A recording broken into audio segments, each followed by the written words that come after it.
ಇನ್ನು ಸುಪ್ರೀಂ ಕೋರ್ಟ್ನಲ್ಲಿ ಪಾರ್ವತಿ ಅವರಿಗೆ ಹಾಗೆ ಬೈರತಿ ಸುರೇಶ್ಗೆ ರಿಲೀಫ್ ಸಿಕ್ಕಂತ ವಿಚಾರದಲ್ಲಿ ಬೈರತಿ ಸುರೇಶ್ ಮಾತನಾಡಿದ್ದಾರೆ. ನಮ್ಮ ಪರ ಕೊಟ್ಟ ತೀರ್ಪನ್ನ ಸುಪ್ರೀಂ ಕೋರ್ಟ್ ಎತ್ತಿ ಹಿಡಿದಿದೆ. ಬೆಂಗಳೂರಿನಲ್ಲಿ ನಗರಾಭಿವೃದ್ಧಿ ಸಚಿವ ಬೈರತಿ ಸುರೇಶ್ ಕೊಟ್ಟಿರುವಂತಹ ಹೇಳಿಕೆ ಇದು. ದೊಡ್ಡ ಮಟ್ಟದ ಜಯ ಅಂತ ಹೇಳೋದಕ್ಕಿಂತ ನ್ಯಾಯ ಸಿಕ್ಕಿದೆ. ನ್ಯಾಯಾಂಗ ವ್ಯವಸ್ಥೆಗೆ ನಾನು ಹಾಗೆ ಪಾರ್ವತಿ ಮೇಡಮ್ ಧನ್ಯವಾದ ಹೇಳ್ತೇವೆ. ವಿಪಕ್ಷಗಳ ಹೋರಾಟ ಸುಳ್ಳು ಅನ್ನೋದು ಸಾಬೀತಾಗಿದೆ ಅನ್ನೋದಾಗಿ ಸಚಿವ ಬೈರತಿ ಸುರೇಶ್ ಮಾತನಾಡಿದ್ದಾರೆ. ಬಿಗ್ ರಿಲೀಫ್ ಸಿಕ್ಕ ನಂತರದಲ್ಲಿ ನಮ್ಮ ಪ್ರತಿನಿಧಿ ಬೈರತಿ ಸುರೇಶ್ ಅವರನ್ನ ಮಾತನಾಡಿಸಿದ್ದಾರೆ. ಈ ಸಂದರ್ಭ ಅವರೇನು ಹೇಳಿದ್ರು ಬನ್ನಿ ನೋಡೋಣ.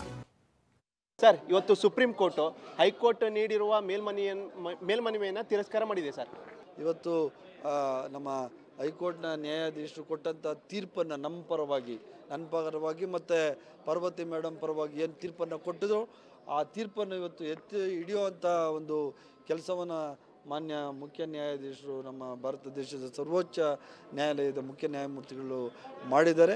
ಇದು ನ್ಯಾಯಕ್ಕೆ ಸಿಕ್ಕಂತಹ ಜಯ, ಸಂವಿಧಾನಕ್ಕೆ ಸಿಕ್ಕಂಥ ಜಯ. ನಮಗೆ ಹೈಕೋರ್ಟ್ ಮತ್ತು ಸುಪ್ರೀಂ ಕೋರ್ಟೇ ನಮಗೆ ದೇವಸ್ಥಾನದ ಥರ.